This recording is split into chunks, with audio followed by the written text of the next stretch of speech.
Hi, my name is Madeline Benson. I'm in grade 6 and I go to South Orange Middle School. My name is Elle Guillaume. I'm a 6th grader at South Orange Middle School.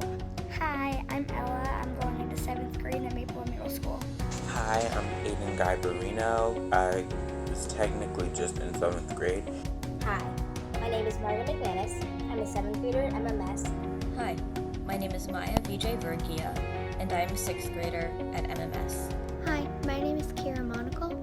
This year I was a 6th grader at South Orange Middle School. Hi, my name is Maya Curland, and this year I was a 6th grader at South Orange Middle School.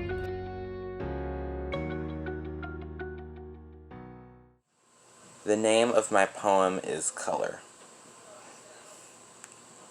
My melanin skin is considered a sin. Color. I walk outside and I catch your eye.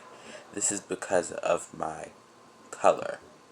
At work you say her braids won't cause a raise, yet you wear them. Do you know their history and what they mean to me? Color. You might loathe me for my race, but I will always embrace my color. I once read a book in which the author articulated loneliness as a house with lit windows emanating a warm radiance, a house in which there are a myriad of faces, none of which are your own. And you, isolated, in the collisionist light. But loneliness is expulsion. It is the collapse of this structure known as civilization, a structure of sanity. Loneliness is the lack of percipience. It is turning the next corner with a blindfold over your eyes, with no one to guide you or to catch you if you fall. Loneliness is finding the strength to rise with the sun, to commence each morning with an optimistic lens. It is knowing that you shine brighter in the dark. A crowd of people wearing masks. This is not like the peaceful protests that I remember from a not-so-distant past. The closer I walk, the higher I hold my sign. Liberty and justice are for all its time. I understand that it is not a time to forgive and forget. It is a time to remember, and I will not yet begin to tolerate this treason, though it lies in the soil of which our country was built upon. This country came from people, powerful people who did not understand how their resolved problems would affect kids and adults for centuries to come. And suddenly we realized that we cannot wait for those powerful people to fix it for us. And so it appears, clear as day, that again, we must think and say, power to the people. And this is my poem, 2020. While the screams are on the outside, they are still in my head, clutching to my ears, never letting go. The last words are living with their legacy, the legacy of gold and innocence. There is no white flag that we will ever throw. This reality must be told from generation to generation, protest to protest. Privilege is the enemy, the everlasting parasite. The pollution of discrimination lurks in the air, closing in our minds. Why must the truth be called a riot while the lies flourish? Why must this be the case? Why must this be 2020? And the poem I wrote today is called An Ode to the Strugglers.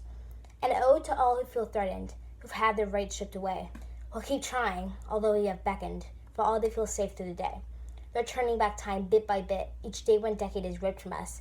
There's nothing funny or easy about it, going to jail for sitting in the front of the bus. That's right, we've gone back, where many people lack the basics of empathy for other humans, stuck in a situation, deficient in acumen. So policeman, you made a mistake. We must forgive you. But come on, are you not awake? Along with those who are colorblind too, that mistake you made turned his family's life from daffodil yellow to crimson red, adding more strife.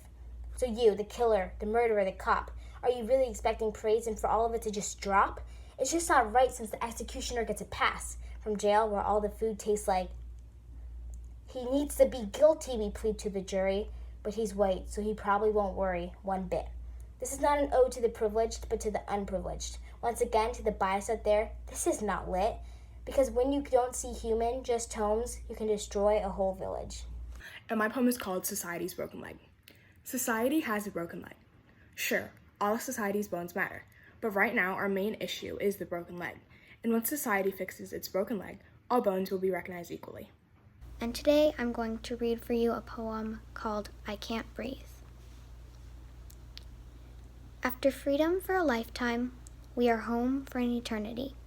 The television shouts, Wear a mask, and you do as it says, of course.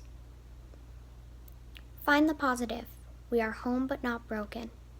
Stay healthy and safe. But can we really have faith in humanity when some are still shunned for merely the color of their skin? Can we really stay safe under the roof of innocence and our homes when Americans, just like us, in the land of the free and the home of the brave, are killed? I can't breathe. I can't breathe. Everyone always says that America is a melting pot. What they don't realize is nothing is melting. Everything is boiling. Everyone is boiling. Every injustice, every issue, every different voice, every disagreement. Everything bubbles up a little bit, that is, until it bubbles to the top, until it boils over. And then a man murders a man. And then people protest. And then people tear gas. And then people blame us. And then the boiling water is dripping off the stove. And then the water drips to the ground. And then we are all surrounded by each other. We have nowhere to hide. And then we become more and more cruel to each other. And then we become more and more brutal to one another. And then we become divided from our sisters and brothers. And then people ask, when did it get so bad? It's always been bad. At first it was just a little heat. And then just some bubbles. And then it got too hot. Eventually, we were all stuck in one boiling pot. There was no escape. And then it became just a bit too hot for the pot. And then we boiled over. And now we are divided. More than ever, we need something to bring us together. So you can stand. Stand up for what you know must be right. Take the honorable fight. Reassess your actions. Stop protesting the protest. Or you can fall. You can fall for the charade, and you not only risk yourself, you risk your precious all. The president said MAGA for a reason. He wanted to make America something it used to be. He wanted to go back in time. He wanted to hurt us for no crime. What was so bad? The black president? The prideful people? The free people? In order to make something great, we need to move forward. We need to make change. It was never been great. It's always been bad. We never tried to fix it. We just let it explode. We just let it boil over. Back in time, two sides of our country were tore. Back in time, thousands of countries were at war. Back in time, the most common activity was gore. What back then made America worth fighting for? It was always the possibility of a great future, not a great past. We need to make decisions for more than a photo op. We need to be people united, not apart. So if you want our country to be great, if you want to demolish hate, I beg you please, don't get back into the scathing hot boiling pot. Together but apart. When will we see each other again? What will we do? The phones come out from different places to communicate together. I text, Gwyneth texts, Lila texts, Vida texts, Maya texts, Maya texts. We can go to Target. We can get matching bathing suits. We can get matching pajamas. Tons of candy. Precious time together. Emptiness and sadness fills our hearts. But laughter and happiness will fill our conversation. We can be together soon and laugh and share secrets. We are lucky to have each other, to communicate with each other. Time with them is precious. 6 peas in a pod all together. When will we see each other again? Things may seem perfect, from the sky to the gentle breeze, but I know somewhere out there this isn't how it seems, because hatred can fill the air, but discrimination can be anywhere. And that is the hatred we're faced with today that never really seems to ever go away.